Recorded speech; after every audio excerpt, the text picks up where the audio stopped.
Good morning everyone. आज हम CSIR net का एक टॉपिक है that is LHC light harvesting complexes, उसके बारे में डिस्कस करेंगे। उससे पहले मैं बेसिक अबाउट फोटोसिंथेसिस के बारे में डिस्कस कर देती हूँ।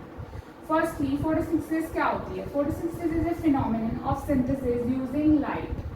The light energy drives the synthesis of carbohydrates from carbon dioxide and water with the generation of oxygen. Photosynthesis एक ऐसा प्रोसेस होता है जिसमें लाइट एनर्जी इन्वॉल्व होती है और क्या क्या प्रेजेंट होता है? कार्बन डाइऑक्साइड और वाटर की प्रेजेंस में ग्लूकोज की फॉर्मेशन होती है, दैट इज शुगर, या फिर आप उसको कार्बोहाइड्रेट बोल सकते हो। और क्या रिलीज होता है? साथ में ऑक्सीजन गैस रिलीज होती है जो कि हम इनहेल करते हैं। ठीक है, यहाँ पे है 6 मॉलिक्यूल, 6 मॉलिक्यूल जो है कार्बन डाइऑक्साइड के हैं, उसमें रिएक्ट किया 6 मॉलिक्यूल्स ऑफ वाटर के प्लस सनलाइट की प्रेजेंस में। क्या फॉर्म हुआ आपके पास? Simple sugar that is glucose. इसका फॉर्मूला है C6H12O6।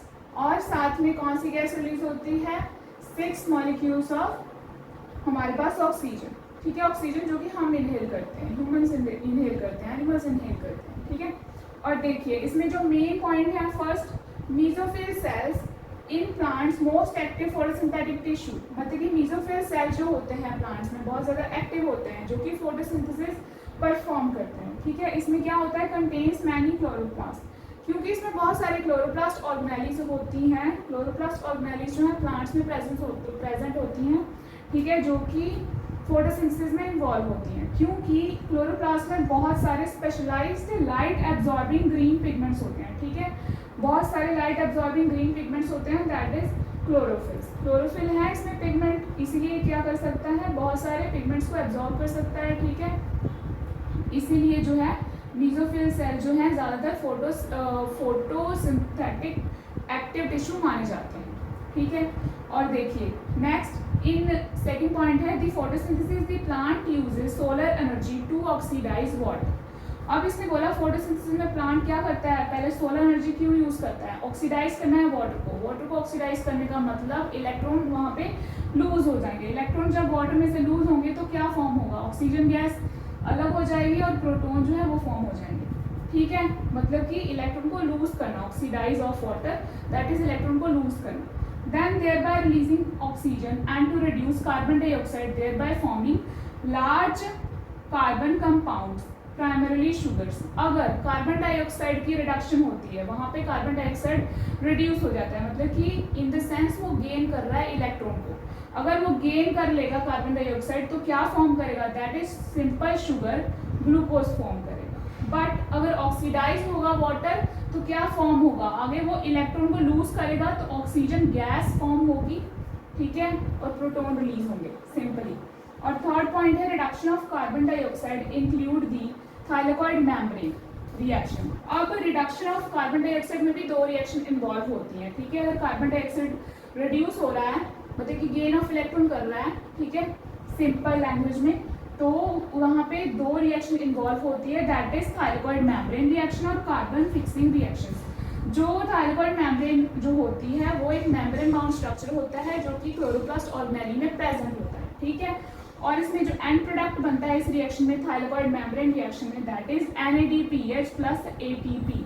ये दोनों मॉलिक्यूल जो होते हैं एनर्जी मॉलिक्यूल, ठीक है, फॉर्म होते हैं और ये आगे जाके यही दोनों मॉलिक्यूल सिंथेसिस ऑफ शुगर करते हैं in the carbon fixation reaction. Thylakoid membrane जो लाइट हार्वेस्टिंग कॉम्प्लेक्स होते हैं हमेशा ही थाइलाकॉइड मेम्ब्रेन में ही प्रेजेंट होते हैं।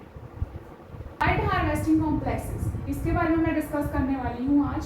ठीक है, फर्स्ट पहले लाइट रिएक्शन के बारे में जान लेते हैं कि लाइट रिएक्शन होती क्या है। लाइट रिएक्शन ऐसी रिएक्शन होती है which occur by absorption of light, splitting of water, releasing oxygen and formation of ATP and NADPH energy molecules.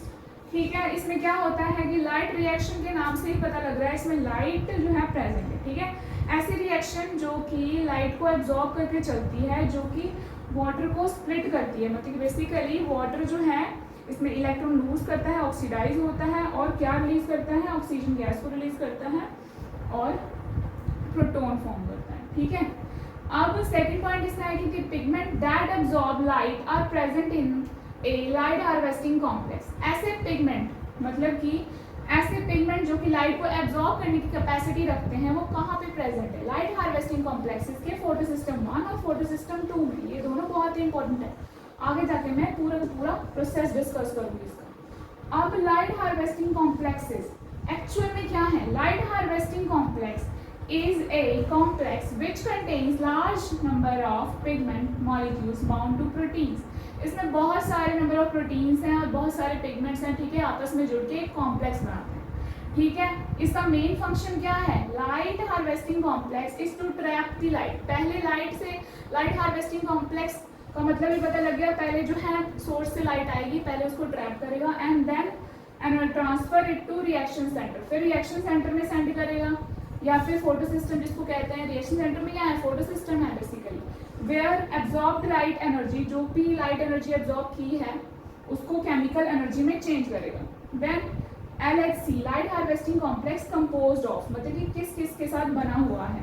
First core complex, second antenna complex, third is reaction centre, ठीक है। First जो है यहाँ पे core complex, this complex contains about 40 to 60 chlorophyll pigments, ठीक है। इसमें जो है 40 to 60 क्लोरोफिल पिगमेंट्स होते हैं, पिगमेंट मॉलिक्यूल्स होते हैं।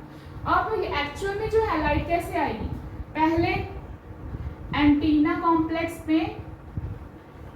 कॉम्प्लेक्स में हमारे पास लाइट आई, ठीक है, लाइट आई, ठीक है। इसके पास क्या है? एंटीना कॉम्प्लेक्स के पास बहुत सारे पिगमेंट्स हैं, ठीक है, जो कि लाइट को एब्जॉर्ब करते हैं, डिफरेंट वेवलेंथ की लाइट को एब्जॉर्ब कर लेते हैं, ठीक है। एब्जॉर्ब कर लिया, फिर जो भी एब्जॉर्ब करी हुई है लाइट उसने, ठीक है, अब किसको सेंड करेगी? फिर कोर कॉम्प्लेक्स को सेंड करेगी, ठीक है। देन लाइट कहाँ पे जाएगा? देन रिएक्शन सेंटर में जाएगी, ठीक है। पहले एंटीना कॉम्प्लेक्स के पास बहुत सारे पिगमेंट है, डिफरेंट वेवलेंथ की लाइट को एब्जॉर्ब किया। देन कोर कॉम्प्लेक्स के पास भी बहुत सारे पिगमेंट मॉलिक्यूल्स हैं क्लोरोफिल वाले, वहाँ पे गया, ठीक है। फिर रिएक्शन सेंटर में गई लाइट, ठीक है। फिर यहाँ पे जो है लाइट एनर्जी को केमिकल एनर्जी में चेंज कर दिया जाएगा, ठीक है। बाद में जो है बाकी processes, formation of fatty acid और भी बहुत सारी चीज़ों की फॉर्मेशन में हेल्प करेगा, ठीक है। दी रिएक्शन सेंटर इन फोटोसिस्टम 1, रिएक्शन सेंटर जो है फोटोसिस्टम 1 में अगर क्लोरोफिल पिगमेंट, ठीक है, ऐसे क्लोरोफिल पिगमेंट होते हैं जो कि एब्जॉर्ब करते हैं ऐसे ही लाइट को जिसकी वेवलेंथ होती है 700 नैनोमीटर। बट जो फोटोसिस्टम 2 है ऐसी लाइट को एब्जॉर्ब करता है जिसकी वेवलेंथ होती है 680 नैनोमीटर, ठीक है। ये जो दोनों है ये इंपॉर्टेंट है कि कितनी वेवलेंथ ऑफ लाइट एब्जॉर्ब कर सकता है फोटोसिस्टम 1 और फोटोसिस्टम 2। फोटोसिस्टम 1 एब्जॉर्ब कर सकता है 700 नैनोमीटर और फोटोसिस्टम 2 एब्जॉर्ब कर सकता है 680 नैनोमीटर। अब सिंपली जो है डार्क रिएक्शन जो है जिसमें लाइट एब्जॉर्ब नहीं होती वो क्लोरोप्लास्ट के किस पार्ट में होता है?